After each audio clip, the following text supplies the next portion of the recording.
Remember when Arnold Palmer touched your life, touched your heart, and please don't forget why. Arnold, even though you are the king, you made everyone feel like royalty in your presence. We love you. The game of golf may have lost Arnold Palmer in 2016, but his legacy lives on.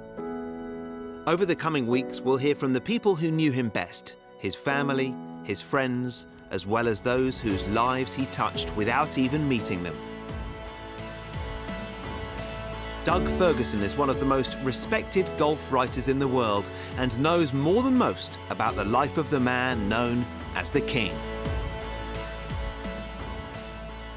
Arnold Palmer was born in Latrobe, western Pennsylvania in 1929. His dad, Deke, was the superintendent at Latrobe. There was a picture of Arnold when he was probably 5 or 6 years old. You've never seen a picture of a 5-year-old that just spoke to so much of who the man became in his 20s, 30s, 40s, 50s, 60s, all the way through. It's very mischievous, very ambitious, devil may care. It's a magnificent picture. Golf wouldn't be anywhere where it is today, I think, without Arnold, because he came along at about the time that television did. He had movie star looks, and now here comes television, and it's just the absolute perfect marriage that made everybody feel like this was a sport they wanted to watch, this was a person they wanted to see. So now when you get the big three together, the more they're on television, the greater the appeal to a lot of people that wouldn't have been watching golf in the first place. I'm Arnold Palmer, and it's nice to have you with us for another round of Big Three golf. The Big Three was really orchestrated by Mark McCormick at IMG. The handshake deal with Arnold, and then having Jack and having Gary Player. They were three of the biggest names in golf at the time. They were all under IMG, so you could work with them in terms of marketing, in terms of golfing exhibitions, which was a great way to promote the game back then. Jack was kind of the dominant champion. Arnold was the people's choice. Gary was the international player, all under IMG, all barnstorming, if you will, in these exhibitions. We look at these exhibitions now and we think they're free cash for already rich players and hit and giggle material. These exhibitions and tours and whatnot that the Big Three did, they elevated the game. They made everybody rich, basically. And now these guys are going and doing money, wondering if it's not owed to them, it's owed to the Big Three. If you think of Sam Snead, who had one of the most aesthetically beautiful swings in golf, Arnold's, I'm not sure you would put it that way. Arnold's was sheer power. Arnold was determination, it was muscle, it was will.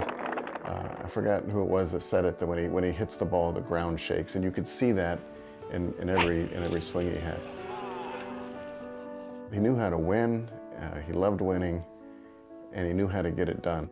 That's why you never wanted to turn your head when Arnold was on the golf course, because he could do anything, he could rally from any deficit, he could blow any lead as much as he could charge. I mean, he wins big and he loses big.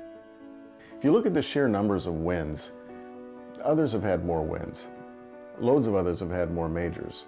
But it wasn't so much about how much Arnold won, it's how he won. I think that's what really made him stand apart. And all credit to Mark McCormick for being able to identify somebody like Arnold, who had that face, who had that ability to connect with people, and he could plug him into Cadillacs, to Pennzoil, to so many products, that it reached so many people. And that's where these guys are making a lot of their money today, at least the top players, whether it's the corporate endorsements on their hats and on their bags and on their shirts. I don't think any of that's possible without Arnold paving the way. That popularity extends to what? The Champions Tour today, the Senior Tour. There's no way it sustains itself until it got some financial backing if Arnold's not there, because people didn't go out to watch anybody but one guy. They wanted to watch Arnold play.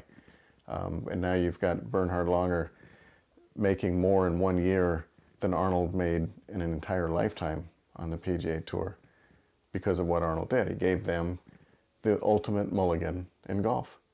These guys who missed out on the big payday, now they get to go play three rounds in a cart and get paid more than they ever dreamed of. That's Arnold. The fact that it's on television That's Arnold getting in partnership with Joe Gibbs and coming up with the Golf Channel. I mean, whoever dreamed, you know, if you think back to when Arnold last won a tournament on the PGA Tour in 1973, that golf would have its own television network is crazy.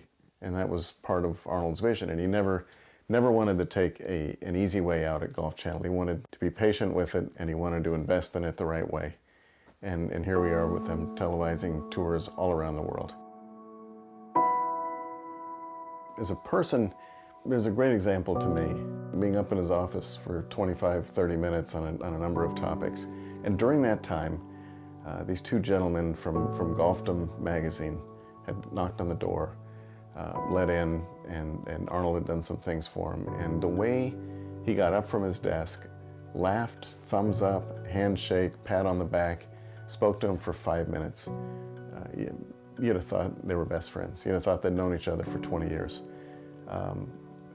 As we left that day, two Japanese photographers came in and wanted to get some pictures, and Arnold walked over to them and tried to say something in Japanese. There's no way these were Japanese words, but they sounded like it.